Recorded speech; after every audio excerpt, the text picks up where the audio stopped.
এই মাহে রমজান সম্পর্কে আল্লাহ তাআলা রমজানের বিধানগুলো বলার পরে আল্লাহ তাআলা বলছে, বান্দা আমি এই যে রমজান সম্পর্কিত তোমাদেরকে যে বিধানগুলো দিলাম, এই বিধানের ক্ষেত্রে, সাজাইবার ক্ষেত্রে, এই বিধানগুলো তোমাদেরকে দেওয়ার ক্ষেত্রে আমি আল্লাহ তাআলা সর্বাত্মকভাবে চেয়েছি তোমাদের জন্য সহজ হুকুম।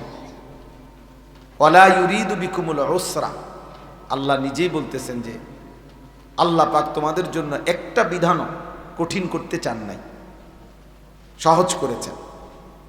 ইউরিদুল্লাহু বিকুমুল ইউসরা, আল্লাহ তোমাদের জন্য সহজটাই ইচ্ছা করেছেন। দিনের বেলা রোজা, রাত্রেবেলা তারাবি, সন্ধ্যাবেলা ইফতার, শেষ রাত্রে সাহারি, শেষ দশকে এতেকাফ, শেষ দশকের বেজর রাত্রিগুলো, সবে কদরের তালাশ। আল্লাহ পাক বলেন, এই যে আমি সাজাইলাম, প্রথম দশক রহমত, মাঝখানের দশক মাগফিরাত, শেষ দশক নাজাত, এই সব কিছুর মধ্যে আমি তোমাদের জন্য সহজ যেন হয়, আরামদায়ক হয়, সাধ্যের মধ্যে যেন হয়, এটা আমি আল্লাহ তাআলা পূর্ণভাবে খেয়াল রাখছি। ওয়ালা ইউরিদু বিকুমুল উসর, কোনোভাবেই আমি আল্লাহ তাআলা কঠিন ইচ্ছে করি নাই যে একটা শক্ত বিধান দিলাম, না, এমন কিছু না। এটা একটা গুরুত্বপূর্ণ কথা। আল্লাহ পাক রব্বুল আলামিন একজন ইমানদারের উপরে, মুসলমানের উপরে, মানুষের উপরে আল্লাহর যে বিধানগুলো দিছেন, এর প্রত্যেকটা বিধান শতভাগ আমাদের জন্য সহজ এবং আমাদের শরীর, স্বাস্থ্য, পরিবেশ, পরিস্থিতি সর্ব অবস্থায় সামঞ্জস্যপূর্ণ। অসামঞ্জস্যপূর্ণ, অযৌক্তিক, অবাস্তব, অপ্রাসঙ্গিক এরকম একটি বিধান আল্লাহ তাআলা বান্দার উপরে দেন নাই। এই কথা ইয়াকিন রাখতে হবে। কোরআনুল কারীমের মধ্যে আছে, আল্লাহ তাআলা বলেন, মা জাআলা আলাইকুম ফিদ্দীন মিন হারাজ, আল্লাহ তাআলা দ্বীনের ব্যাপারে তোমাদের উপরে কোনো মুসিবত, পেরেশানি আল্লাহ তাআলা দেন নাই। ওযু, নামাজ, রোজা, হজ, যাকাত, জিকির, তেলাওয়াত, দান, সাদাকা, যেটা যা করতে বলেছেন এবং যা ছাড়তে বলেছেন, চুরি, ডাকাতি, জিনা, ব্যভিচার, মদ, জুয়া, সুদ, ঘুষ, নাচ, গান, অসভ্যতা, বেহায়াপনা, অশ্লীলতা, সমস্ত নাফরমানি যা ছাড়তে বলেছেন এবং যা পালন করতে বলেছেন, এর কোনোটাই তোমাদের জন্য হারাজ, কষ্টকর, মুসিবত এমন নাই। তুমি বান্দা পারবা, এটা বুঝে শুনেই আল্লাহ তাআলা দান করছেন, হুকুম দিছেন। আল্লাহ তাআলা আমাদের জন্য সামনেরটাও জানেন, পিছনেরটাও জানেন। ইয়ালামু মা বাইনা আইদিহিম ওয়া মা খালফাহুম, আল্লাহ তাআলা বলেন আমি সামনেও জানি, পিছনেও জানি। তাহলে আগামীর ইসরাফিলের ফু পর্যন্ত পৃথিবীতে শেষ সেকেন্ডটাও কি হবে সেটা আল্লাহ তাআলা জানেন। অতএব আল্লাহ তাআলা যেহেতু সব কিছুই পরিপূর্ণ জানেন, অতএব তিনি বান্দার উপরে তার সাধ্যের অতিরিক্ত কোনো কিছু চাপান নাই। এটাই যৌক্তিক কথা, এটাই সঠিক কথা, এটাই সঠিক কথা। আচ্ছা, কোরআনুল কারীমে আরো আছে, আল্লাহ তাআলা বলেন, ফিতরাতাল্লাহিল্লাতী ফাতারান নাসা আলাইহা, আল্লাহ তাআলা মানুষকে ফিতরাত দিয়েই সৃষ্টি করেছেন। ফিতরাত কি? ফিতরাত হইল আল্লাহ তাআলা সৃষ্টিগতভাবে প্রত্যেক মানুষের মধ্যেই আল্লাহকে মানার সমস্ত যোগ্যতা দিয়েই সৃষ্টি করেছে, সৃষ্টি করেছে। আমার কোমরটা ভাঙে না, বাঁকাই হয় না, আমার হাঁটু বাঁকা হয় না, অথচ আমারে বলল রুকু দিতে, অথচ আমারে বলল সেজদা দিতে, যে অথচ আমার কনুইও বাঁকা হয় না, হাঁটুও বাঁকা হয় না, কোমরও বাঁকা হয় না। যদি বিষয়টা এমন হইতো তাহলে জুলুম হইতো, যে আমারে বানাইলেন তাল গাছ, অথচ আমারে বললেন সেজদা দিতে, আমি সেজদা দেব কেমন? আমার তো কনুইও ভাঙে না, কোমরও ভাঙে না, আমার তো হাঁটুও ভাঙে না। তাহলে এটা যদি বলতো যে এই, তখন এটা জুলুম হইতো, যে আল্লাহ আমি তো নিচের দিকে যাইতে পারি না, আমার শরীরের এই যোগ্যতাই নাই, তা আমারে কেন সেজদা দিতে বললেন? আল্লাহ পাক রব্বুল আলামিন এমন একটা বিধান সবাই আমরা খেয়াল করলে ভালো, যে বাস্তব কথা এটা। নওজোয়ান ভাই, তোমরাও ভাবা উচিত, প্রত্যেকে ইনসাফের সাথে ভাবা উচিত যে আল্লাহ তাআলা আমাদেরকে এমন একটা বিধান দেন নাই যেটা আমাদের শরীর স্বাস্থ্য, আমাদের পরিবেশ পরিস্থিতির সাথে অসামঞ্জস্যপূর্ণ, এমন কিছু নাই। যাকে আল্লাহ টাকা দেন নাই তো তাকে তো যাকাত দিতে বলেন নাই, যাকে আল্লাহ সম্পদ দেন নাই তাকে তো আল্লাহ হজ করতে বলেন নাই। তাইলে এমন কোন বিষয় আছে যেটা আমার শরীর স্বাস্থ্যের সাথে মানানসই না, আমার পরিবেশ পরিস্থিতির সাথে মানানসই না, অথচ আল্লাহ আমাকে করতে বলছেন? এরকম জুলুম আল্লাহ করেন না। ইন্নাল্লাহা লা ইয়াজলিমু মিসকালা যাররা, নিশ্চয়ই আল্লাহ তাআলা এক বিন্দু জুলুম করেন না। তাইলে আমরা এটা প্রথম, যদি আমরা এটা কলিজার মধ্যে থাকতো, আমাদের বিবেকে দিলের মধ্যে যদি এটা থাকে যে আল্লাহর হুকুম পালন করা আমার জন্য সম্ভব, আমারে এই যোগ্যতা দিয়েই আল্লাহ বানাইছে, তাইলে আমরা আমলগুলো করতে পারতাম। কিন্তু আমরা প্রথম থেকেই কিছু আমলের ব্যাপারে, কিছু বিষয় আমরা নিজের থেকেই সিদ্ধান্ত নিয়ে নেই যে এখন আর এটা সম্ভব না, এখন আর হালাল ব্যবসা, হালাল উপার্জন আর সম্ভব না, এখন আর ছেলে ফেলেরে পুরা ইমান আমলের উপরে নিয়ন্ত্রণে রাখা সম্ভব না। অনেক মা বাবা কলিজার ভিতরে এটা বুঝে নিছে যে আর হইতো না, আর হবে না, আর হবে না। 200 বার বলছি, 400 বার বলছি, 2 বছর বুঝাইছি, হুজুর আর হইতো না, হে সিদ্ধান্ত দিয়ে দিছে। অথচ এই সিদ্ধান্ত দেওয়ার অধিকার আপনাকে কে দিল? এই ফয়সালা করার অধিকার কে দিল? সুদ ছাড়া এখন আর ব্যবসা করা, উপার্জন করা সম্ভব না, এই কথা আপনি যদি বলেন, এই কথা যদি বুঝায় শুনে কেউ বলে, তো সে বেঈমান, সে কাফের বেটা, বেঈমান বেটা, বেঈমান। কারণ তাইলে তো অবস্থা হবে এই যে আল্লাহ আমাকে এমন একটা জিনিস নিষেধ করেছেন যেটার থেকে মুক্ত থাকা এখন আর সম্ভব না, একটি অসম্ভব বিষয় আমার জন্য আল্লাহ তাআলা বিধান দিলেন। তাইলে এটা আল্লাহ তাআলার উপরে এই কথা জুলুম, যে আল্লাহ আমার উপরে অন্যায় একটা বিষয় চাপায় দিলেন, নাউজুবিল্লাহ। তা আল্লাহর ব্যাপারে এমন ধারণা করা, এটা ঈমান আছে এই ব্যক্তির? তাইলে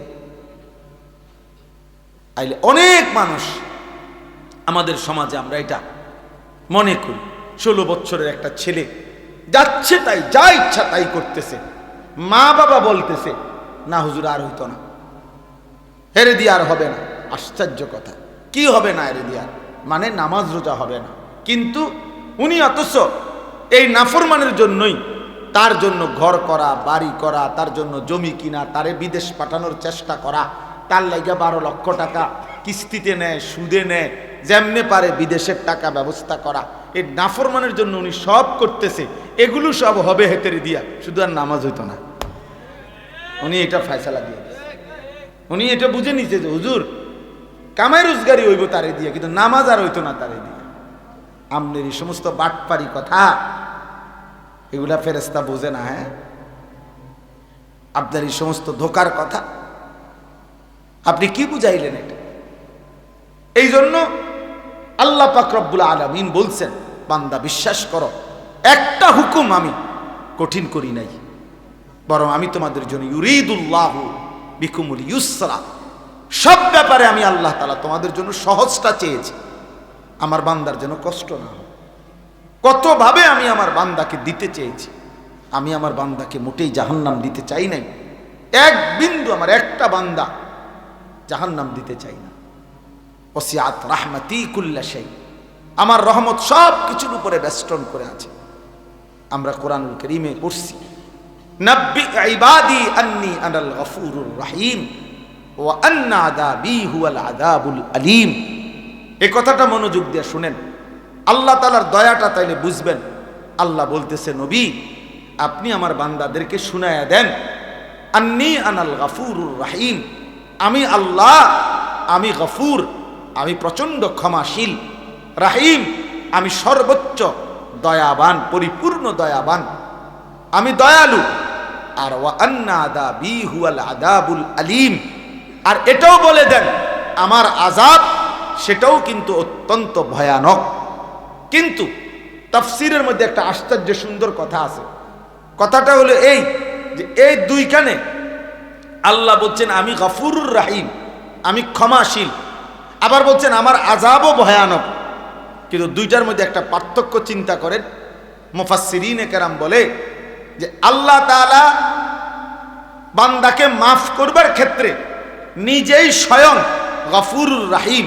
তাহলে মাগফিরাত, বান্দাকে মাফ করা, এটা আল্লাহর সত্তার মধ্যে আছে, আল্লাহর অস্তিত্বের মধ্যেই মাগফিরাত আছে, তিনি গফুর। কিন্তু আযাব তাকে যদি দিতে চান, এটা আল্লাহর অস্তিত্বের মধ্যে না, এটা আল্লাহর সত্তার মধ্যে না, এটা আল্লাহর স্টকের মধ্যে। মানে আযাব এটা আল্লাহ তাআলার স্টকে আছে। জাহান্নামে হোক, যেখানে আল্লাহ তাআলা সংরক্ষণ করছেন আযাবের বিষয়গুলো, তো সেটা ওইখানে আছে। তাহলে আযাব আল্লাহর স্টকে আর মাগফিরাত আল্লাহর সত্তার মধ্যে। এই জন্য যেটা আল্লাহর সত্তার মধ্যে, তো আযাব দিতে চাইলে, বান্দাকে শাস্তি দিতে চাইলে, মনে করেন ওইখান থেকে লাঠি নিতে নিতে যদি বান্দা মাফ চায়, তো লাঠি তো নিয়ে মারবে, আর মাফ করতে হলে তো সত্তার মধ্যেই আছে, তৎক্ষণাৎ মাফ করে দিবে। এই জন্য মাগফিরাত আগে, মাগফিরাত আগে চলে, আযাব পরে। আযাব তো ওইখান থেকে লইতে হইব, তারপরে মারতে হবে, শাস্তি দিতে হবে। আর মাগফিরাত তো সঙ্গেই আছে, মাগফিরাত তো সঙ্গেই আছে। এই জন্য আল্লাহ তাআলা তার বান্দার উপরে কঠিন কিছু দেন নাই। আল্লাহ তাআলা সর্বোচ্চ বান্দার জন্য দয়া করেছেন, দয়া করেছেন। আমাদেরকে আল্লাহ তাআলা যে বিধানগুলো দিয়েছেন এর কোনোটাই কঠিন না। আদ-দীনু ইউসরুন, নবী সাল্লাল্লাহু আলাইহি ওয়াসাল্লাম বলেন দিন সহজ। আল্লাহ কোরআনে বলছেন ওয়ালাকাদ ইয়াসসারনাল কোরআনা লিযিকর, আমি বান্দা কোরআনুল কারীমকে শিখার জন্য, বুঝার জন্য আমি সহজ করে দিয়েছি। ফাহাল মিন মুদ্দাকির, কে আছো এর থেকে উপদেশ গ্রহণ করবে? তাইলে প্রিয় ভাই আমার, বাপ আমার, ইনসাফের সাথে আপনারা, আমি কিংবা আপনি, যে বা যারা আমরা প্রতিনিয়ত আল্লাহর নাফরমানি করতেছি, আল্লাহর হুকুমের বিরুদ্ধাচরণ করছি, কেন বলেন? কেন? যারা এক ওয়াক্ত নামাজ পড়ে না, কেন পড়ে না? কেন পড়ে না বলেন? যারা হালাল খাচ্ছে না, কেন খাচ্ছে? তার জন্য এটা অসম্ভব নাকি? তার জন্য এটা অসম্ভব মনে হয়েছে? না, অসম্ভব। বরং এই মূল বিষয় হলো এটা, আখিরাতকে ভুলে গেছে, আল্লাহকে ভুলে গেছে, সে পরকালকে কিছুই মনে করে না। ইয়ালামুনা যাহিরাম মিনাল হায়াতিদ দুনিয়া ওয়া হুম আনিল আখিরাতি হুম গাফিলুন। আল্লাহ তাআলা বলে, বান্দা দুনিয়ার জীবন তো খুব ভালো বুঝলা, কিন্তু আখিরাতের ব্যাপারে একদম গাফিল হয়ে রইলা। আখিরাতের কথা বললে আর কিছু বোঝে না, আর কিছুই বোঝে না। চাচারে জিজ্ঞাসা করবেন কোরআন শরীফ পড়তে পারেননি, সহি শুদ্ধ না, পারে না। কিন্তু চাচা মেল মিটিং বোঝেননি, হয়তো মেল তো আমিই করি 10 গ্রামে, আমার তে বালা বুঝেন না, আসেনি কেউ, দাম খবর লো না, একটা খবর লো। দুনিয়ার সমস্ত বিষয় উনি বুঝে, কিন্তু আল্লাহর কোরআনের এক লাইন উনি তেলাওয়াত করতে জানে না। কারণ কি? অহুম আনিল আখিরাতে হুম গাফিলুন, আখিরাতের ব্যাপারে গাফেল। ছেলেটার সব বুঝে, ছেলেটার জামা লাগবে, কাপড় লাগবে, ছেলেটার চাকরি লাগবে, ছেলেটার একটা ঘর লাগবে, ছেলেটার জন্য বিদেশে যাওয়া লাগবে, ছেলেটার রোজগার লাগবে, সব কিছু বুঝে, কিন্তু ছেলেটার যে নামাজ পড়ানো দরকার এটা উনি বুঝেন। কারণ এটা যে আখিরাত, এটা যে আখিরাত, এটা যে পরকাল। তাইলে বাস্তবতা হইল, ইনসাফের কথা হইল, আল্লাহ কিন্তু এটা বলছে, বান্দা আমি কঠিন করি নাই, আমি সহজ করেছিলাম, কিন্তু তুমি গুরুত্ব দিলা না, তুমি গুরুত্ব দিলা না, পাত্তা দিলা না। আজকে ইচ্ছে করে খামখেয়ালি করে আমরা নামাজ পড়ি না। এই তোমরা যারা ছেলেরা নামাজ পড়ো না, একেবারে কোনো কারণ নাই বাপ।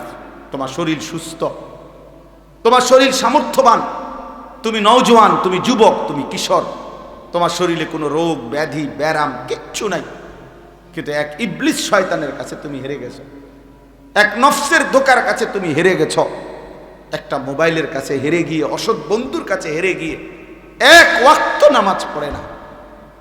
আমি বারবার, আমার সবচেয়ে বেশি কষ্ট লাগে এই কথাটা ভাবলে, যে খোদার 30 দিন একটা মাস পূর্ণ, একটা রমজান যার উপর দিয়া গেল, রমজানের রোজাগুলো রাখলো, তারাবি পড়লো, এত বড় শ্রেষ্ঠতম রমজান, রহমত মাগফিরাত নাজাতের মাস, আল্লাহ তাআলা জান্নাতের দরজা খুলে রাখছেন, জাহান্নামের দরজা বন্ধ করে দিছিলেন, শয়তানগুলোকে বন্দী করে রাখছিলেন। এত কিছু দিয়ে একটা মাস পূর্ণ যেই বান্দাকে আল্লাহ তাআলা আদর করলেন, রহমত মাগফিরাত দিলেন, যেদিন আল্লাহ তাআলা রমজান শেষ করলেন, ঈদের চাঁদ উঠাইলেন, ঠিক ওই দিনে মাত্র একটা মাস পরে আল্লাহর এত দয়া মায়া, এত রহমত মাগফিরাতের পরে মাত্র আজকে আল্লাহ ঈদের চাঁদ উঠাইলেন। এই ঈদের দিন একদিনও যায় নাই এই নাফরমান, এই অসভ্য আবার আগের মতো আল্লাহর নাফরমানি করে দিল। তার চাইতে বড় নির্লজ্জ, অসভ্য, বেহায়া আর কে হতে পারে? এর চাইতে বড় গাদ্দার আর কে হতে পারে? চিন্তা করে দেখেন, আপনাদের যাদের মেয়েরা ঈদের দিনে বেপর্দা চললো, আপনাদের যাদের ছেলেরা ঈদের দিন এক ওয়াক্ত নামাজও পড়লো না, ঈদের দিন 24টা ঘন্টা এই নাচ গান, সিনেমা, নাটক, উলঙ্গ ছবি, অশ্লীল দৃশ্য, কিংবা রাস্তার মেয়ের পিছনে পিছনে হাঁটলো, এই অসভ্য জঙ্গলি, এই হাইওয়ান জানোয়ার, এই মুসলমানের ঘরে সে কেমনে বড় হইল? এত বড় রমজানকে সে কি কদর করল বলেন? রমজান তাকে কি দিল তাইলে? এই নাফরমান কিসের রোজা রাখলো? এই নাফরমান কিসের তারাবি পড়লো? আহা, একটা মাস ওষুধ খাওয়ার পরে এটা বুঝি আজকে বন্ধ করে, এটা বুঝি একদিনও চলবে না ওষুধের মেয়াদ, ওষুধের টেম্পার একদিনও যাবে না। আফসোসের বিষয়, বহুতই আফসোসের বিষয়। হায় হায় হায়, কি পরিমাণ গাদ্দার, কি পরিমাণ অহংকারী, সীমা লঙ্ঘনকারী নাফরমান, যে আল্লাহ তাআলা বলল, বান্দা আমি একটা মাস তোরে রহমত দিলাম, মাগফিরাত দিলাম, নাজাত দিলাম, সবে কদরের মতো শ্রেষ্ঠতম রাত্রি দিলাম, ইতিকাফ দিলাম, ইফতার, তারাবি, সাহারি সবকিছুতে নেকি দিছি। রোজায় নেকি, তারাবিতে নেকি, ইফতারে নেকি, সাহারিতে নেকি, ইতিকাফে নেকি, সবে কদরের এক রাতে 1000 মাসের চাইতে বেশি, রাতের চাইতে বেশি নেকি দিলাম। এত কিছু দেওয়ার পরে ঈদের চাঁদ উঠাইতে দেরি না, তুই আমি আল্লাহকে বৃদ্ধাঙ্গুলি দেখাইয়া আবার আমার নাফরমানি করে ফেললাম। হায় হায় গাদ্দার, হায় হায়, আফসোসের বিষয়, আফসোসের বিষয়। ওই মা বাপ গুলো আফসোস করা উচিত, যাদের চোখের সামনে তাদের সন্তান খোদার একটা মাস রমজান শেষ হওয়ার পর পরই আল্লাহর নাফরমানি করল, আল্লাহর নাফরমানি করল। যাদের মেয়েগুলো বেপর্দা হাঁটলো, যাদের স্ত্রী বেপর্দা হাঁটলো, যাদের ছেলেগুলো শুধুমাত্র অসভ্যতার নোংরামি করে ঈদ পালন করল। অথচ এটা কোনো যুক্তিতে ভাইয়া, একটা ছেলে হলেও বুঝছো, কোনো যুক্তিতে বাবা অসভ্যতা ঈদ হইতে পারে না। নাচ গান এটা ঈদ হবে কেন? এটা তো গুনাহ। নারীর পিছনে হাঁটা বন্ধু, এটা তো ঈদ না, এটা তো নাফরমানি। বেটা, কোন মেয়ে বেপর্দা হওয়া, ওই অসভ্য বেহায়া নারী, এটা তো ঈদ হইতে পারে না, এটা তো বেহায়া নারী। বেটা, অসভ্য নারী, এটা দুশ্চরিত্র নারী, এটা এটা তো এই সমাজের দুর্গন্ধ, এটা তো এই সমাজের লানত, এটা তো অভিশপ্ত। এটা ঈদ হবে কেন? ঈদ তো ইবাদত। কোরআনুল কারীম আল্লাহ তাআলা এখানে বলছেন এটা ওয়ালিতুকমিলুল ইদ্দাতা, এর পরের কথা এটা আল্লাহ বলছে, বান্দা আমি সহজ করেছি বিধান, কঠিন করি নাই। কাজে আমার রমজান পূর্ণ করো, প্রতিটা বিধান পূর্ণ করো, গুণে গুণে পূর্ণ করো, রোজা পুরা করো, তারাবি পুরা করো, ইফতার পুরা করো, সাহারি পুরা করো, শেষ দশকে ইতিকাফ করো, সবে কদরের বেজর রাত্রিগুলোতে শেষ দশকে তালাশ করো, আর সবগুলো পূর্ণ ইবাদত করে যেদিন ঈদের চাঁদ উঠবে সেদিন তোমার করণীয় ওয়ালিতুকাব্বিরুল্লাহ আলা মা হাদাকুম, আমি যে তোমাকে রমজান দিলাম, আমি যে একটা মাস হায়াত দিলাম, আমি যে তোমারে এতগুলো নিয়ামত, এতগুলো ইবাদত, এতগুলো নেকির সন্ধান তোমাকে যে আমি দিলাম, এই খুশিতে, এই আনন্দে, এই কৃতজ্ঞতায় তুমি আমি আল্লাহর তাকবীর আল্লাহু আকবারের ধ্বনি উচ্চ করো। এই ছিল ঈদের করণীয়। ওয়ালিতুকাব্বিরুল্লাহ, আল্লাহর তাকবীর বলো, আল্লাহর তাকবীর, আল্লাহু আকবার, আল্লাহু আকবার, লা ইলাহা ইল্লাল্লাহু, আল্লাহু আকবার, আল্লাহু আকবার, ওয়ালিল্লাহিল হামদ। তাহলে আল্লাহ পাক কোরআনে স্পষ্ট বললেন ওয়ালিতুকাব্বিরুল্লাহ, ঈদের দিনের করণীয় তুমি আল্লাহর তাকবীর পড়ো। আর তুমি নাফরমান, নাচলা, গাইলা, ফুর্তি করলা, ডেক সেট বাজাইলা, আর গান বাদ্য, মোবাইলের নাচ গান, নারীর পিছনে ঘুরলা, যারা মেয়েদেরকে বেপর্দা ছেড়ে দিলেন, স্ত্রীকে বেপর্দা ছেড়ে দিলেন, ঘরে ঘরে টেলিভিশনের আওয়াজ উচ্চ করে দিলেন, এই নাফরমানরা, আপনারা তো আল্লাহকে বৃদ্ধাঙ্গুলি দেখাইলেন, আল্লাহর বরত্বকে ছোট করে দিলেন, শয়তানকে বড় করে দিলেন। আল্লাহ তো বলছে তুকাব্বিরুল্লাহ, আল্লাহর বরত্ব ঘোষণা করো, আল্লাহ বড়, আল্লাহ বড় বলো। আর তুমি নাফরমান বললা, না শয়তান বড়, শয়তান বড়, শয়তান। তুমি তো শয়তানকে উচ্চ করলা। না, ঈদ তো তোমার বাপের না, ঈদ তো জাতিসংঘের দেওয়া না, ঈদ তো সরকারের না, ঈদ তো সংবিধানের দেওয়া না, ঈদ তো মহান আল্লাহ পাকের দেওয়া। রাসূলুল্লাহ সাল্লাল্লাহু আলাইহি সাল্লামের ঘোষণা করা, আল্লাহ দিয়েছেন ঈদ, নবীজি ঘোষণা করেছেন। তাহলে যেটা আল্লাহ ঘোষণা করলেন, নবীজি ঘোষণা করলেন, সেখানে আমি আল্লাহর নাফরমানির মাধ্যমে সেটা ঈদ হয় কেন? এজন্য অসভ্যতা ঈদ হইতে পারে না।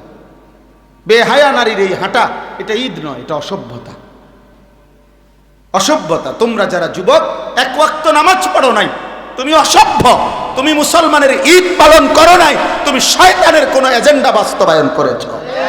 তোমার সাথে ইমানদারের ঈদের কোনো সম্পর্ক নেই, ইমানদারের ঈদের কোনো সম্পর্ক। তুমি বেহায়া, ঠিক আছে, চলো বেঈমানের সাথেই চলো। আর বেঈমান তোমার ভাইকে প্রতিদিন বোমা মেরে হত্যা করছে, শহীদ করছে। আজকের পত্রিকাতেও খবর আসছে, গাজ্জার, ফিলিস্তিনের গাজ্জার মুসলমানকে ইসরায়েলের ওই ইহুদি কুত্তারা এইভাবে বোমা হামলা করছে। এই বোমা হামলা যেখানে হইছে, ওইখানকার মানুষগুলো যখন বোমার আঘাতে শহীদ হয়েছে, শাহাদাত বরণ করছে, এদের লাশ এত শক্তিশালী বোমা, বোমার ধোঁয়া যখন উপরের দিকে উঠছে, লাশ সহ উপরের দিকে ওইটা ছিন্ন ভিন্ন হয়ে গেছে। আজকে পত্রিকায় দেখাইছে, ছবি উঠেছে, ইমানদারের লাশ ছিন্ন ভিন্ন হয়ে আকাশে উঠছে। হায় হায়, এটা তো গল্প না, এটা তো রূপকথা না, এটা তো কিচ্ছা কাহিনী না বন্ধু, এটা প্রাচীন কোনো ইতিহাস না। এটা এই মুহূর্তে পৃথিবীতে, এই মুহূর্তে পৃথিবীতে আমার ইমানদার ভাইদের উপরে, মুসলমানের উপরে এই জুলুম করছে ইহুদি ওই কুত্তারা। পৃথিবীর কোনো ভদ্রতা যেই বেঈমানদের কাছে নাই, কোনো আখলাক বলতে নাই, কোনো সভ্যতা যাদের কাছে নাই, সেই ইউরোপ, আমেরিকার, এরা মুখ বন্ধ করে আছে। আমেরিকার প্রত্যক্ষ সহযোগিতায়, সরাসরি মদদে ইসরায়েলের কুত্তারা এই জুলুম করছে। অথচ সেই বেঈমানের আচরণ, প্রিয় ছেলেরা, আমার প্রিয় বাবা বোনদেরকে বইল, সেই বেঈমানদের আচরণ, চলাফেরা, চুল, লেবাস, পোশাক যদি তোমার পছন্দ হয়, তুমি যদি একদিকে তোমার মজলুম মুসলমানকে ভাবে লাশ ছিন্ন ভিন্ন করে দিচ্ছে, আর তখনও তুমি মোবাইলে নাড়িয়ে দেখো, ছবিয়ে দেখো, উলঙ্গ দৃশ্য দেখো, ছি বেটা, তোর লানত তোর এই জিন্দেগির উপরে, লানত তোর উপরে বেটা, লানত তোর উপরে, আল্লাহর লানত তোর উপরে বেটা, লানত পড়ুক তোর উপরে বেটা। তোর বিবেকের মধ্যে যদি এতটুকু অনুভূতিও না জাগে বেটা, তোমরা শোনো নাই কেউ, কেমনে পারো তোমরা নামাজ ছাড়া থাকতে? কেমনে সম্ভব? কি পরিমাণ অভিশপ্ত আমাদের জিন্দেগি হয়ে গেছে। মনে হয় যেন বিষয়টা এমন যে পাশের ঘরে আমার মুসলমান জন পাশের ঘরে এগরে জ্বালাইয়া ফেলতেছে, হত্যা করতেছে, আর এই পাশে হে মোবাইল টিপে। হের যদি জিজ্ঞান কিরে বেটা, বলবে যে আমারও তো মারছে না, আমারও তো মারছে না, এটা ফিলিস্তিনে না, এটা তো বাংলাদেশে না, আরে এটা তো আমি ঢাকা না, এটা কুমিল্লা না, তো এটা কুমিল্লা শহরে না, এটা বুড়িসং না, এটা দেবিদ্বারে না, এটা আমগো গ্রামে না, তো আমারও তো আর মারছে না। আমারও তো মারছে। হায় হায় হায়, বাবা মা আপনাদের বিবেক হবে কখন? সন্তান তোমাদের বিবেক হবে কখন? আরে মিয়া, আর কিছু করতে না পারি, চোখের পানিটা তো ফেলতে পারতাম, আল্লাহর কাছে বলতে তো পারতাম যে আল্লাহ, মজলুম আর কতদিন কাঁদবে, ইমানদারের রক্ত আর কতটা ঝরবে, আমার মায়ের লাশ আর কতটা ছিন্ন হবে, আমার বোনের লাশ আর কতটা ছিন্ন ভিন্ন হয়ে যাবে। বহুতই আশ্চর্য। ঈদ পালন করে আমার দেশের তাকায় তাকায় আমরা দেখি। আমি তো ঢাকার থেকে আসছিলাম ঈদের দিন, ঢাকা মোহাম্মদপুর আমি ঈদের নামাজ পড়াইছি।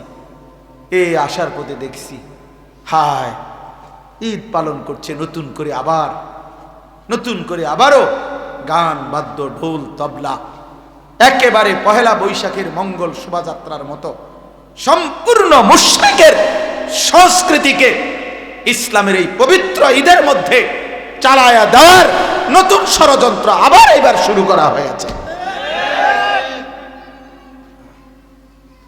আবার এবার ঈদের দিনে, এতদিন দেখতাম পহেলা বৈশাখকে কেন্দ্র করে ঢোল তবলা এই হই হুল্লুর হইতো, এখন ঈদের পবিত্র দিনে, আর ঈদ মানে তো উৎসব না বেটা, ঈদ মানে পৃথিবীর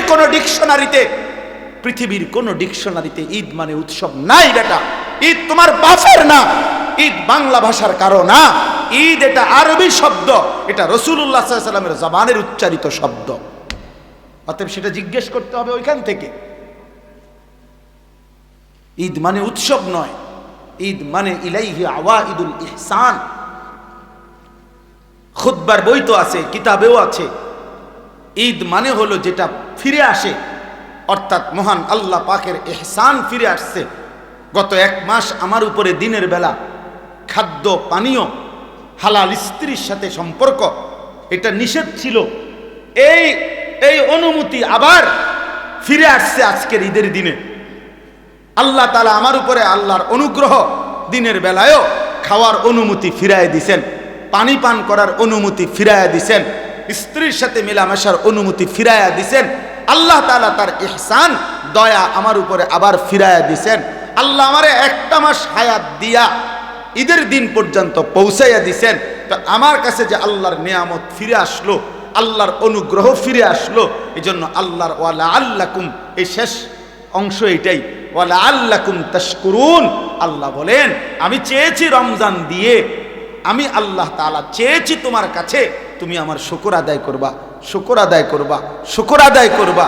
বান্দা, আমি এই উদ্দেশ্যে দিছিলাম রমজান। ঈদ শেষ, রমজান শেষ করে তুমি নাচবা গাইবা, রমজান রোজা পাবা, রোজা পালন কইরা হেবড়ার মাইয়ারে ছাইরা দিছে রাস্তা, যে যা মানুষের জানা আজকে ঈদ। স্ত্রীকে বেপর্দা ছেড়ে দিছে, ছেলেটাকে ছেড়ে দিছে, আব্বা রোজা শেষ, আর চিন্তা করো না, এবার নাচো গাও ফুর্তি করো। অথচ আল্লাহ বলছেন ওয়ালা আল্লাকুম তাশকুরুন, আমি চেয়েছি তুমি আমার শুকর আদায় করবা, আমার শুকর আদায় করবা বান্দা, শুকর আদায় করবা, শুকর আদায় করবা যে আল্লাহ আপনি আমারে একটা মাস হায়াত দিছেন, আপনি যদি আমার জীবন না দিতেন, হায়াত না দিতেন, আমি কেমনে পাইতাম রমজান, কেমনে পাইতাম? আচ্ছা আচ্ছা বলেন এনাম ভাই, বলেন, আমাদের অ্যাডভোকেট এনাম সব সহ আমরা সহজ কথা শুনেন। যেদিন রমজানের চাঁদ ওঠে সেদিন আমরা মদিনা শরীফ একসাথে, আমার শায়েখ আল্লামা মুফতি মুশতাকুন নবী কাসিমি হুজুর সহ, এনাম ভাই সহ, আমরা আরও সাথী, রাসূলুল্লাহ সাল্লাল্লাহু আলাইহি ওয়াসাল্লামের রওজা শরীফের পিছন বরাবর ছাতার এখানে আমরা বসে আছি, ছাতার নিচে। এই সময়ে মাগরিবের ওয়াক্ত হয়েছে। এই যেদিন রমজান শুরু হয়, তো সন্ধ্যার সময় মাগরিবের ওয়াক্তে ইমাম সাহেব একটু পরে নামাজে দাঁড়াইছে। দাঁড়ানোর পরে প্রথম রাকাতেই মাগরিবের উনি সূরা তেলাওয়াত করছে, ইয়া আইয়ুহাল্লাযীনা আমানু কুতিবা আলাইকুমুস সিয়াম কামা কুতিবা আলাল্লাযীনা মিন ক্বাবলিকুম লাআল্লাকুম তাত্তাকুন। এই 5 আয়াত যেখানে রমজানের আলোচনা একটানা পড়ে ফেলছে। তো আমি সালাম ফিরাইছি, আর এই সাথে কে জানি আমার সাথে ছিল, আমি বললাম যে চাঁদ উঠছে। কেমনে বুঝছেন হুজুর? আমি এই যে তেলাওয়াত দেখেই বুঝছি চাঁদ উঠছে, কারণ চাঁদ উঠছে দেখে উনি রোজার আয়াত পড়ছে। আচ্ছা, কথা উদ্দেশ্য যে কথাটা বলা, মক্কা মদিনায় প্রত্যেক ওয়াক্তেই জানাজা হয়। তো এই মাগরিবের নামাজের পরে যেদিন চাঁদ উঠল মদিনায়, সেই দিন তো মাগরিবের পরে জানাজার এলান হয়েছে, মানে মুয়াজ্জিন বলছে জানাজার কথা। তো এইটা যখন বলছে আমার শায়েখ আল্লামা মুফতি মুশতাকুন নবী কাসেমি, এ হুজুর, তখন আমি পাশে বসা, হাত ধরে আমার একবারে কাঁদো কাঁদো সুরে হুজুর বলতেছে, মাওলানা ভেবে দেখেন, এই এখন যে মানুষগুলোর জানাজা হবে, এই মানুষগুলো গত 2 মাস যাবত আল্লাহর কাছে রমজানের আশা করে দোয়া করছিল, এরা সবাই দোয়াও করছিল, আজ তো চাঁদ উঠলো, কিন্তু এরা তো কবরে চলে যাচ্ছে, এরা তো রমজান পেল না, এরা তো রমজান পায় না, চাঁদ তো উঠছে। আচ্ছা, এবার এদিক দিয়ে আসেন, আমরা তো সুধন্যপুরে আমার শায়েখ আল্লামা মুফতি মুশতাকুন নবী কাসেমি হুজুরের সাথেই এতেকাফ করি, এরাম ভাইও ছিলেন, আমরা সবসময় এখানেই এতেকাফ করি। এই বছরও প্রায় 1100-র মতো সাথী আলহামদুলিল্লাহ এতেকাফ করছে এক মসজিদে, প্রায় 1100 হবে আলহামদুলিল্লাহ, এক মসজিদে এতেকাফ করছে। একজন পায় না বলে মসজিদওয়ালারা, আর আমরা জায়গা দিতে পারি না, কত মানুষ যে ফেরত দিছি জায়গার অভাবে। তো যাই হোক, তো শেষ দিন যেদিন চাঁদ, ঈদের চাঁদ উঠবে, মানে রমজান শেষ হবে, গত বছর একজন চাচা এই মাদ্রাসার পাশেই বাড়ি, উনি গত বছর আমাদের সাথে এতেকাফ করছিল, এই বছর অসুস্থতার কারণে এতেকাফ করে নাই। এই শেষ যেদিন চাঁদ উঠবে ওই দিন আসরের নামাজের পরে ওই চাচা ইন্তেকাল করছে। তাহলে এই চাচাটাও রমজানের শেষ হয়তো 1 ঘন্টা 2 ঘন্টা উনি তো পায় না। তাহলে ওই সময় চাঁদ উঠছে, সেদিনও অনেকে পায় নাই, শেষ মিনিটেও অনেকে ইন্তেকাল করছে। এবার আমরা সবাই বলেন, এই এখানে যারা আমরা বসে আছি ভাইয়া বাবা, ইনসাফের সাথে ভেবে দেখেন, এই পুরা রমজান মাসে প্রতিদিন আল্লাহর বান্দা ইমানদার মুসলমান মৃত্যুবরণ করেছে কিনা? তাহলে সেই মানুষগুলোর মাঝখান দিয়া আমারে আপনারে আল্লাহ তাআলা পুরা মাস হায়াত দিলেন, রহমতও পাওয়াইলেন, মাগফিরাতও দেখাইলেন, নাজাতের অংশও আমারে হায়াত দিলেন, এতেকাফও করতে দিলেন, সবে কদরের বেজর রাত্রিগুলো আমারে নসিব করাইলেন।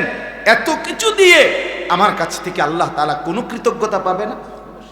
তো আল্লাহ তো এটাই বলছে, লাআল্লাকুম তাশকুরুন, বান্দা আমি চেয়েছি তুমি আমার কৃতজ্ঞতা আদায় করো। তোমার ভিতরে বিবেক আসবে যে হায় মাওলা, আপনি আমারে হায়াত দিয়েছেন বলেই তো আমি রমজান পেয়েছি, আপনি আমারে বাঁচায় রাখছেন বলেই তো আমি রহমত মাগফিরাত নাজাত পেলাম, আপনি আমারে হায়াত দিয়েছেন বলেই তো আমি এতেকাফ করার সুযোগ পাইলাম। আমাদের এই যে নূর আলম ভাই গেছে, নুরুল আলম ভাই এখানে ছিল এতক্ষণ, নূর আলম ভাইয়ের ছোট ভাই কাউসারের শ্বশুর কোম্পানিগঞ্জ মোরগ বাজার মসজিদে এতেকাফে বসছে, 4র্থ দিন এতেকাফের, উনি শরীরের মধ্যে অসুস্থতা ব্যথা অনুভব করতেছে, হাসপাতালে নিছে, ইন্তেকাল করছে। কি নাকি কোন 4র্থ দিন না সেলিম ভাই? 4র্থ দিন হবে, 3য় বা 4র্থ দিন এতেকাফে ঢুকছে বেটা, এতেকাফ অবস্থায় হসপিটালে নিছে, তা আর মসজিদে ফিরে আসে নাই, কবরে ফিরে গেছে, কবরেই চলে গেছে। তাইলে আমার বন্ধু, আল্লাহ পাক রব্বুল আলামিন আমাদেরকে হায়াত দিছেন, আল্লাহ পুরাটা মাস বাঁচার তৌফিক দিছেন আমাদেরকে, বিনিময়ে যে আল্লাহ এত বড় দয়া করলেন, ওই আল্লাহকে ঈদের দিন মানে রমজান শেষ হইবার পর প্রথম দিনে এভাবে বৃদ্ধাঙ্গুলি দেখানো, আমার এটাই কথা শেষ আজকে। এটা কেমন ইনসাফ আমার মাথায় ধরে না, আমি বুঝি না বাপ, আমি বুঝি না। এই জন্য বাপ, তোমরা যারা এই কয়জন ছেলে পেলে আসো, তুমগরে কমপক্ষে বলি ভাইয়া, এত বড় নাফরমান কেমনে হইলা? ঈদের দিনে যাদের কপালে একটা সেজদা জুটলো না, ঈদের দিনেও যাদের কপালে আল্লাহর একটা গোলামি জুটলো না, আহ, তোমরা 16 বছর 18 বছরের ছেলেটা রোজা তো রাখছিল, তাহলে তোমার রোজা তোমার উপরে কি প্রভাব ফেললো? তোমার তারাবি তোমার উপরে কি প্রভাব ফেললো? কি প্রভাব ফেললো? এই জন্য ইনসাফের সাথে এটাই আজকের বক্তব্য। আল্লাহ তাআলা বলছেন এটা, ওয়ালিতুকাব্বিরুল্লাহ আলা মা হাদাকুম রমজান পরবর্তী ঈদের দিন আমার তাকবীর বলো, আর ওয়ালাআল্লাকুম তাশকুরুন, পুরাটা জিন্দেগি আমার শুকর আদায় করতে থাকো, কারণ আমি তোমাকে দয়া করেছি, আমি তোমাকে রহম করেছি, আমি তোমাকে ইহসান করেছি। এজন্য কৃতজ্ঞতা আল্লাহর প্রতি কৃতজ্ঞ হওয়া, এটা রমজানের শিক্ষা। রমজানের কি শিক্ষা? আচ্ছা, এই জন্য রাসূলুল্লাহ সাল্লাল্লাহু আলাইহি ওয়াসাল্লাম বলছেন এবং নিয়মিত আমল করছেন, রমজানের পরে এই শাওয়াল মাসে নবী সাল্লাল্লাহু আলাইহি ওয়াসাল্লাম 6টি রোজা রাখছেন, যেটারে শাওয়ালের 6 রোজা বলে। আমার শায়েখ আল্লামা মুফতি মুশতাকুন নবী কাসিমি হুজুর এটা বলছে, হুজুরের বয়ানেও, যে এই যে আল্লাহ যে বলছে বান্দা তুমি শুকর আদায় করবা রমজান পেয়ে, তো বান্দা যেন শুকর আদায় করছে প্র্যাকটিক্যাল আরো 6টা রোজা রেখে। আল্লাহ আপনি যে আমারে 1 মাস রোজা রাখার তৌফিক দিছেন, এটার শুকর হিসাবে, কৃতজ্ঞতা হিসাবে আমি আরো 6টা রোজা রাখলাম। এই জন্য এই 6টা রোজা যদি কেউ পালন করে এই মাসে, তাহলে তার এই আমলটা হয় যে আল্লাহ যে বলছে আমি রমজান দ্বারা তোমার কাছ থেকে শুকর চাই, এই শুকর আদায় হয়। আচ্ছা, আরেকটা বিষয় হলো, হাকিমুল উম্মত মুজাদ্দিদুল মিল্লাত হযরত মাওলানা শাহ আশরাফ আলী থানভী রাহমাতুল্লাহি আলাইহি বলেন, হাদিসের বক্তব্য এটা, আল্লাহ যখন কোনো বান্দার আমল কবুল করে, তখন আল্লাহ ওই কবুলের একটা চিহ্ন হইল, আল্লাহ ওই আমলটি তাকে পুনরায় করবার তৌফিক দেয়। বুঝেন নাই কথাটা? এটার দ্বারা প্রমাণ হয় আল্লাহ তার পিছনের আমলটা কবুল করছেন। তো এই জন্য রমজানের 1 মাস রোজা রাখবার পরে কোনো ব্যক্তি যখন পুনরায় আবার এই মাসে 6টা রফল রোজা রাখে, তো বোঝা যায় আল্লাহ তার রোজা পিছনেরটা কবুল করছেন, এই জন্য নতুন রোজা রাখবার তৌফিক দিয়েছেন। এই জন্য এই 6 রোজা অত্যন্ত ফজিলতপূর্ণ রোজা। এই জন্য আমি আজকে এতটুকুই কথাই বলতে চাই। 1 নম্বর মূল যে কথাটা বললাম, কেন আমরা গুনাহ করব, কেন আমরা আল্লাহর নাফরমানি করব? আল্লাহ তাআলা আমাদেরকে হায়াত দিয়ে এত বড় রমজান দেওয়ার পরে আমাদের তো উচিত আল্লাহর প্রতি কৃতজ্ঞ হওয়া, আল্লাহর প্রতি শুকরগুজার হওয়া। অতএব আমরা যে যে গুনার মধ্যে আছি আমরা তওবা করতে চেষ্টা করি। প্রিয় সন্তানেরা, যুবকেরা, কিশোররা, বিশেষ করে তোমরা ভাইয়া, তোমরা আল্লাহর নাফরমানি থেকে ফিরে আসো। আর আগামীর পৃথিবীতে এই ইসরায়েলের, এই ইহুদিদের এই জুলুম অত্যাচার, ফিলিস্তিনের মজলুম এই মুসলমানদের আহাজারি দেখে আমার ভাই নিজের কলিজার মধ্যে যদি কোনো ভয় না আসে, সবক না আসে, তো মনে রাখেন আমাদের জন্য মুসিবত অপেক্ষা করছে। এই অব্যাহত গুনাহ, এই লাগাতার অশ্লীলতা, এই লাগাতার বেহায়াপনা একদিন আমাদের উপরেও বড়সড় মুসিবত আসবে, আমাদের উপরেও বড়সড় মুসিবত আসবে। এই জন্য দয়া করে যারা অভিভাবক আছেন, নিজের স্ত্রী সন্তানের নামাজের দিকে, নিজের স্ত্রী সন্তানের আখলাকের দিকে আরেকটু নজরদারি করেন, এবং নিজেরাও যারা ছেলেরা মেয়েরা প্রত্যেকে মুসলমান হিসাবে ঈমান আমলের উপরে উঠবার চেষ্টা করেন। আল্লাহ তাআলা আমাদেরকে তৌফিক দান করেন। আল্লাহ তাআলা আমাদেরকে প্রত্যেককেই আল্লাহ তার শুকরওয়ালা কৃতজ্ঞ বান্দা হওয়ার তৌফিক দান করেন। একটা আশ্চর্য কথা আছে, আমি কিতাবে পড়ছি, আমার শায়েখের একটা পছন্দের কিতাব ফিকহুল আদইয়া, এই কথাটাই শেষ করছি। ওই কিতাবের মধ্যে আছে আল্লাহ তাআলা তার বহু নিয়ামত, আল্লাহ বলছেন আল্লাহ যাকে চান তাকে দেন। কোরআন শরীফে এমন আছে, ফাসাউফা ইউগনিকুমুল্লাহু মিন ফাদলিহি ইনশাআ। আল্লাহ বলেন আল্লাহ যাকে চান তাকে তিনি ধনী বানিয়ে দেন।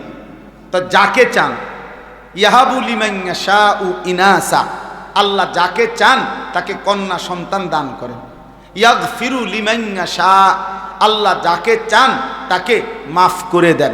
ইয়াবসুতুর রিজকা লিমান ইয়াশা, আল্লাহ যাকে চান তার রিজিক প্রশস্ত করে দেন।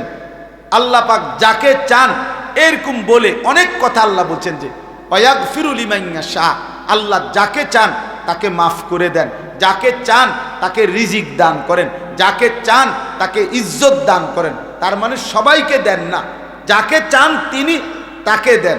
কিন্তু একটি আমল আছে এরকম, যেটা কোনো বান্দা করলে আল্লাহ যতজন করে প্রত্যেককেই তার বিনিময় দান করে। এনে যাকে চান নাই, সেটা হলো শুকর। এটা কোরআনের আয়াত। আল্লাহ কোরআনে স্পষ্ট বলছে ওয়াসায়াজিল্লাহু শাকিরিন, আল্লাহ তাআলা প্রত্যেক কৃতজ্ঞ বান্দাকে বিনিময় দিয়ে থাকেন, যাকে চান না, বরং প্রত্যেক কৃতজ্ঞ বান্দাকেই আল্লাহ বিনিময় দিয়ে থাকে। এজন্য যে আল্লাহর কৃতজ্ঞতা আদায় করবে আল্লাহ তাকেই বিনিময় দেবেন। এজন্য ইনশাআল্লাহ আমরা প্রত্যেকে আল্লাহ পাকের কৃতজ্ঞ বান্দা হব, বলেন ইনশাআল্লাহ। আল্লাহ কোরআনে মানুষের দুইটা ভাগ বলছে, ইম্মা শাকিরান ওয়া ইম্মা কাফুরা। আল্লাহ বলছে আমার বান্দা হবেই দুই রকম, হয় হবে আমার কৃতজ্ঞ, না হয় আমার অকৃতজ্ঞ। অকৃতজ্ঞ ইম্মা শাকির বা ইম্মা কাফুর, হয়তো শাকির হবে নয়তো কাফুর হবে, অকৃতজ্ঞ হবে। আল্লাহ বলছে শাকির হইলেও পুরস্কার রাখছি, অকৃতজ্ঞ হইলেও শাস্তি বরাদ্দ করে রেখেছি। অতএব আল্লাহ তাআলা যেন আমাদেরকে আল্লাহ পাকের শুকরগুজার কৃতজ্ঞ বান্দা হিসাবে কবুল করে নেয়। আজকের এই জীবনপুর দক্ষিণ পাড়া যুবক ভাইদের এই মাহফিল, আলহামদুলিল্লাহ এই মাহফিলে আমি আগেও আসছি, এই বছরও আসার সুযোগ হয়েছে। আল্লাহ তাআলা এই মাহফিলকে আগামী দিনেও যেন কবুল করে নেন। উঠবেন না সবাই, আমরা এখনই দোয়া করছি। দোয়ার আগে একটা বিশেষ আবেদন হলো, মসজিদের দোতলার কাজ শুরু হয়েছে। আমরা যদি প্রত্যেকের সাধ্য মতো আল্লাহর জন্য, আল্লাহর ঘরের জন্য একটু সাদাকা করি, দান করি, ইনশাআল্লাহ আল্লাহ বরকত দিবে। এজন্য জওয়ান বুড়া যার কাছে যেটুকু আছে